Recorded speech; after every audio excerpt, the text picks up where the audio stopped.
जय माता दी। इन दिनों भारत में हर जगह आपको नवरात्र पर्व की धूम देखने को मिल रही है।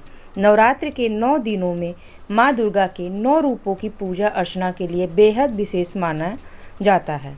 दुर्गा माँ के 9 रूपों में से आप सभी परिचित हैं। आज नवरात्र का चौथा दिन है और चौथे दिन माँ कुष्मांडा देवी जी की पूजा होती है। इस देवी की 8 भुजाएं हैं, इसलिए यह अष्टभुजा कहलाई। माता का वाहन सिंह है और इन्हें कुम्हड़े की बलि प्रिय है।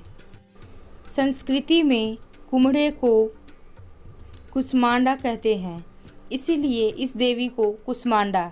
इस देवी का वास सूर्य मंडल के भीतर लोक में है। सूर्य लोक में रहने की शक्ति क्षमता केवल इन्हीं में है, इसलिए इनके शरीर की कांति और प्रभा सूर्य की भांति ही है।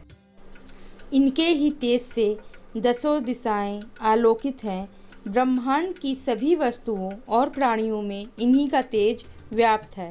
अचंचल और पवित्र मन से नवरात्रि के चौथे दिन इस देवी की पूजा आराधना करना चाहिए। इससे भक्तों के रोगों और शोकों का नाश होता है तथा उसे आयु, यश, बल और आरोग्य प्राप्त होता है। अपनी मंद हल्की हंसी के द्वारा अंड यानी ब्रह्मांड को उत्पन्न करने के कारण इस देवी को कुष्मांडा नाम से अभिहित किया गया है। जब सृष्टि नहीं थी, चारों तरफ अंधकार ही अंधकार था, तब इसी देवी ने अपने हाथ से ब्रह्मांड की रचना की थी। इसलिए इसे सृष्टि की आदि रूपा या आदि शक्ति कहा गया है। आइए जानते हैं कैसे देवी का नाम पड़ा कुष्मांडा। कुष्मांडा का अर्थ होता है कुम्हड़ा। माँ दुर्गा असुरों के अत्याचार से संसार को मुक्त करने के लिए कुष्मांडा अवतार में प्रकट हुई। पौराणिक मान्यताओं के अनुसार इन्हीं ने पूरे ब्रह्मांड की रचना की है। ऐसी मान्यता है कि पूजा के दौरान उनकी कुम्हड़े की बलि दी जाती है तो वे प्रसन्न होती हैं। ब्रह्मांड और कुम्हड़े से उनका जुड़ाव होने के कारण वे कुष्मांडा नाम से विख्यात हैं। माता का रूप। चेहरे पर हल्की मुस्कान लिए माँ कुष्मांडा की 8 भुजाएं हैं। इनके 7 हाथों में क्रमशः कमंडल, धनुष, बाण, कमल पुष्प, कलश, चक्र और गदा है और 8वें हाथ में सभी सिद्धियों और निधियों को देने वाली जपमाला है। देवी के हाथ में जो अमृत कलश है, उससे वह अपने भक्तों को दीर्घायु और उत्तम स्वास्थ्य का वरदान देती हैं। माँ कुष्मांडा सिंह की सवारी करती हैं, जो धर्म का प्रतीक है। माँ कुष्मांडा की पूजा विधि। नवरात्रि के चौथे दिन सुबह सवेरे उठकर स्नान कर हरे रंग के वस्त्र धारण करें। माँ की मूर्ति के सामने घी का दीपक जलाएं।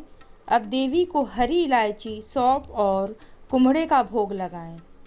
ओम कुष्मांडा देव्ये नमः मंत्र का 108 बार जप करें। आरती उतारें और किसी ब्राह्मण को भोजन कराएं। इसके बाद स्वयं भी प्रसाद ग्रहण करें। कुष्मांडा मंत्र। या देवी सर्वभूतेषु माँ कुष्मांडा रूपेण संस्थिता नमस्तस्यै नमस्तस्यै नमस्तस्यै नमो नमः। देवी कुष्मांडा की महिमा। देवी भागवत पुराण के अनुसार नवरात्रि के चौथे दिन देवी के चौथे स्वरूप माता कुष्मांडा की पूजा करनी चाहिए। माता का यह स्वरूप देवी पार्वती के विवाह के बाद से लेकर संतान कुमार कार्तिकेय की प्राप्ति के बीच का है। इस रूप में देवी संपूर्ण सृष्टि को धारण करने वाली और उनका पालन करने वाली हैं। संतान की इच्छा रखने वाले लोगों को देवी के इस रूप की पूजा आराधना करनी चाहिए। माता का प्रिय भोग। संस्कृत में कुष्मांड कद्दू और कुम्हड़े को कहा जाता है, जिससे पेठा तैयार किया जाता है। देवी ब्रह्मांड के मध्य में निवास करती हैं और सभी जीवों का संरक्षण करती हैं। इनको कुम्हड़े की बलि प्रिय है। कुम्हड़े से बना पेठा भी देवी का पसंदीदा है, इसलिए इन्हें प्रसाद स्वरूप पेठे का भोग लगाना चाहिए। माता की आराधना। माता की पूजा करने से आराधकों के सभी रोग शोकों का नाश हो जाता है। इसके अलावा माँ की कृपा से आयु, यश, बल और स्वास्थ्य समृद्धि आती है। जो लोग अक्सर बीमार रहते हैं उन्हें देवी कुष्मांडा की पूजा श्रद्धा भाव सहित करनी चाहिए।